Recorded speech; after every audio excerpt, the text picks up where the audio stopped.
Welcome to my latest YouTube video. My name is Rosenberg. I'm the author of The Human Magnet Syndrome and the creator of the Codependency Cure. Today I'm going to talk about my reverse diagnosis process. I use this to diagnose SLDs or codependents. And by the way, I changed the name from codependency to self-love deficit disorder, SLDD, and codependent as self-love deficient or SLD. So today I'm going to talk about how do you diagnose a person with either SLDD or pathological narcissism. You should already know, if you followed my videos or read my Human Magnet Syndrome book, that relationships come together reflexively, automatically, and predictably with opposite matched personalities. And I'll only touch on this briefly because it is exquisitely detailed in my book, The Human Magnet Syndrome, which uses the metaphor of magnets. Opposite polarities attract each other. The narcissist, self-centered, needing, taking person can only be in a relationship with someone who's opposite, who's giving and forgiving and invisible. When they meet, there is an attraction because, like two puzzle pieces, they fit together. Like a dance couple, the dance leader can only have fun on the dance floor if he finds someone who's a dance follower. And the same goes for the dance follower. So this energy that we know as a human magnet syndrome predictably brings together oppositely matched partners. And I explain, by virtue of my relationship compatibility theory, again in my book, how this represents dysfunctional opposites and healthy opposites, and explains what chemistry is. I mean, chemistry merely is the interaction of a person's unconscious attachment process. Now, this is way beyond the scope of this video. But what I mean by the forces that created codependency and the forces that created pathological narcissism created someone's comfort level with themselves in a relationship. And that plays out when we meet a potential romantic partner.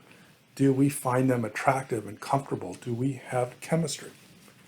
So if we accept the premise that the human magnet syndrome driven relationships results from chemistry, which results from two relationship templates, again described in my book, matching up, which comes from an unconscious source, then that in a nutshell is the human magnet syndrome.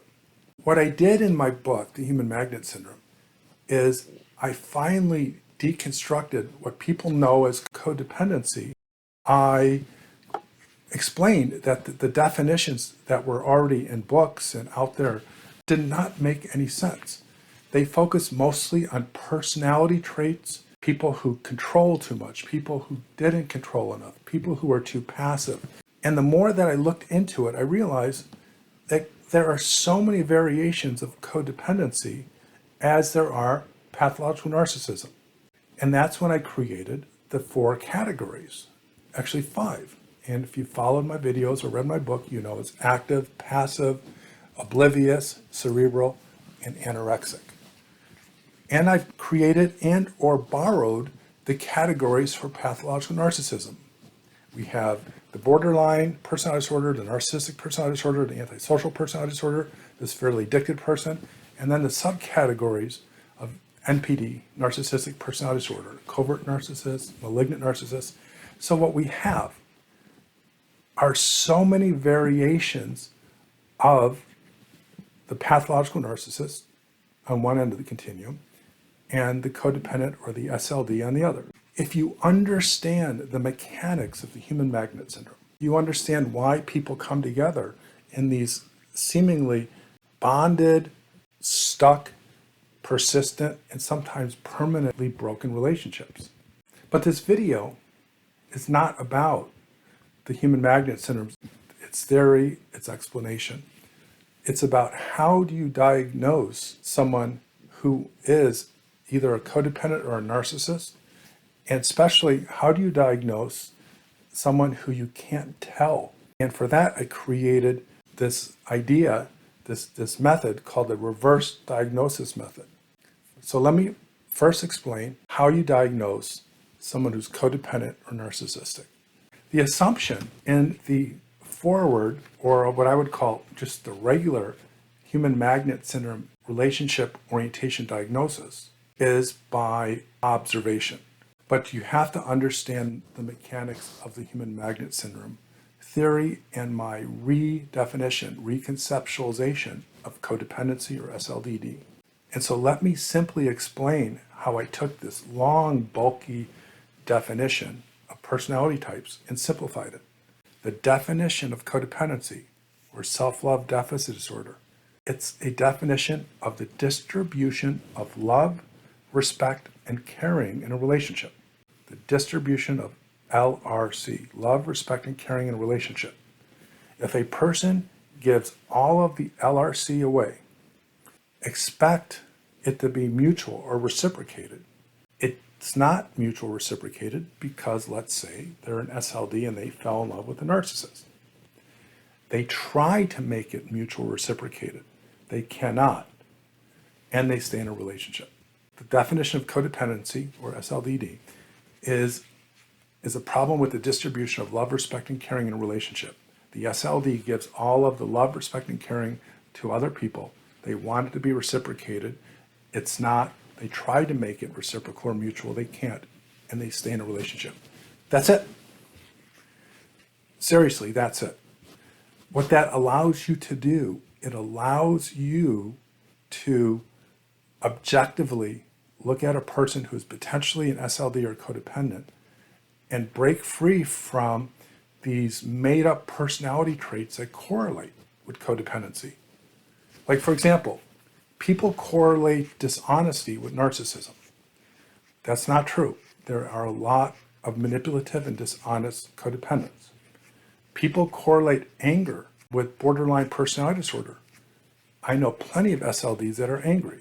You can have an addiction and be selfish and be an SLD. You can be depressed and be an SLD. You can have a myriad of personality traits, and therefore you can get lost in the diagnosis. Keep it simple. SLDs give all the LRC, want it to be equal, it's not. Try to control the person, they can't, and they stay in it. And that represents all of the SLD types. The active SLD, who's trying to control and change. The passive SLD, who is given up and just kind of is stoically frozen in their life. The oblivious SLD, where they just have no idea what's going on and just kind of obliviously just go through the motions. They're not hiding. They're not numbed out. The cerebral SLD, or codependent, is trying to solve it through intellect. And the anorexic SLD is controlling it just by cutting off their romantic urges. All of this is covered in my book. But all of them operate by the same diagnostic principle. So that's how you diagnose an SLD. And it's also how you can diagnose a narcissist, because it's the same question, just an inverse assumption. Someone is taking it all and not reciprocating. And it is always tricky when the narcissist is a covert narcissist or a sociopath, because they project a loving, altruistic, sympathetic, empathetic persona while covering up their more true, genuine, narcissistic background or personality traits. It also gets complicated when the SLD, or the codependent, is gaslit. A codependent who has been told that they are selfish, self-centered, needy. They identified with the narcissist projections. We call that projective identification or gaslighting. And they actually believe they're a narcissist. And not only do they move in that direction and behave as a pseudo-narcissist when they're really not, but they're just being controlled like a puppet. And then there are the sociopaths who just lie and manipulate and tell stories and poison people's minds and triangulate and make everyone believe something that's not true. So then you come down to these moments where you have to, whether it's in psychotherapy or it's just you trying to figure things out. Who is whom? And how I diagnose that is I stay connected to the presumption that healthy individuals have a fair and reasonable distribution of LRC. It's not always exactly equal, but it is close. So, in a diagnostic moment in psychotherapy, when I'm trying to find out to what degree my client is an SLD, because I assume most of my clients are SLDs, and to what degree is their partner, friend, or significant other a narcissist, I ask a social history. And within that social history, I start to listen to examples of the distribution of love, respect, and caring. I do not listen to what people say they are, what they do, what people, professionals, friends, colleagues, lovers, have diagnosed them with. I just merely stay connected to the distribution of love, respect, and caring. And it is almost always accurate. There are cases where the person relationship is not easily diagnosed, where they are misrepresenting themselves, they are hiding, they are pretending, they are meticulously and systematically organizing their environment so that people perceive them and their partner in a certain way so that they can be undetected. And I'm specifically talking about covert narcissists or individuals who have antisocial personality disorder or sociopaths. These are the individuals that are aware that they have some form of mental disorder, something wrong with their thinking. They know they're not right. They don't necessarily care, but they know that they're liars and cheaters and manipulators. Whereas the standard garden variety narcissist is in denial of what's broken about them. But the covert narcissist and the sociopath realize that in order to stay undetected, either within their relationship or within their family or in any important social group, they realize that when they are undetected and they can pretend and be the nice, giving, loving, or even the codependent one, they are seen sympathetically. And if they can get other people to believe that the partner whom they've gaslit, manipulated, ignored, marginalized is the narcissist, then they create perceptions that allow them to live in the shadows, manipulate others, and to be free of judgment and ultimately consequence. So when I come across a client who is trying to figure out who they are they a narcissist or are they codependent? And I get plenty of referrals where people want to know. But more than that is when we're talking about their parents, their siblings, perhaps their spouse and their previous marriages. And they believe that this person is a narcissist or this person is a codependent. And their beliefs don't seem to be connected to the distribution of love, respect, and care diagnostic principles. And they either are mistaken and believe that someone who is a narcissist is a codependent, or for that matter, they are narcissistic. Then I bring out my reverse diagnosis process, which simply is to present the LRC questions, the questions that help me determine the distribution in a way that ferrets out the truth. For example, let's say they believe that they are a narcissist, and it seems to me they are not, and they've been gaslit. First of all, narcissists don't see me, they don't really want to get help, and so just the idea that someone is upset that they're a narcissist and want to see me usually is enough evidence to prove that they're not narcissistic. I even have a video on that, so I'll leave that as it is.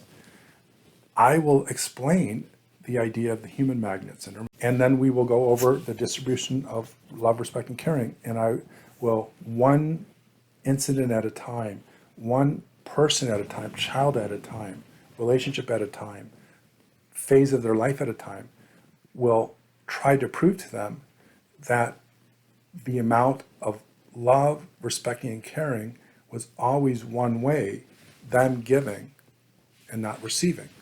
And that takes a lot of work. And sometimes, because of the gaslighting process, it requires what many of us call deprogramming. So if someone is a covert narcissist who a person believes is sweet, kind, giving, and they just don't understand how the relationship could be human magnet syndrome balanced. And so we go over how often they fulfill the role as the primary giver of love, respect, and caring relationship. And then I suggest to my client that if the wife is giving all the LRC, what is the husband doing behind the scenes? And that's when it becomes really clear that the person's persona, their projected image, is not what people think. So if you are trying to find out if a person is a codependent or a narcissist, an SLD or a narcissist, and they might be a covert narcissist or a sociopath, or they might be a gaslit SLD, and there just doesn't make a lot of sense, stop trying to determine the person's relationship orientation. That's a term I use from my book. And move to questions about their partners. Ask about other people that are in connection with that person. And then use the distribution of love, respect, and care thought process to make your determination. It becomes fail-safe. When you use the LRC distribution diagnostic method and the reverse approach to it, you can almost always find out where the person fits. Are they more on the giving side, which by itself is neither healthy or dysfunctional, or an extreme is SLDD or codependent, or are they more on the taking side, which again by itself doesn't necessarily mean dysfunction, but an extreme is pathologically narcissistic. And then once you know who they are, then you can see more clearly how these two magnets, opposite magnets, fit together. And no one will know except a codependent and narcissist, many of whom don't even know who they are or why they are. So I hope this helped. If interested more in the codependency, narcissism redefinition, please read my book, The Human Magnet Syndrome. I have full-length seminar videos at selfloverecovery.com, at Self-Love Recovery Institute, that explain in detail the seminar videos that run between 3 and 6 hours, that are educational and made for both professionals and non-professionals. Or consider coming to some of my live events, whether they're presentations, talks, or my quarterly weekend intensive retreats. And lastly, in a few months, I will have my Self-Love Recovery online program. In other words, for people who are seeking psychotherapy from me or who are in therapy not getting what they need and ascribe to my codependency cure methods, will get a great amount of psychological, mental health, and personal benefit from this program. Take care, thank you, and be well.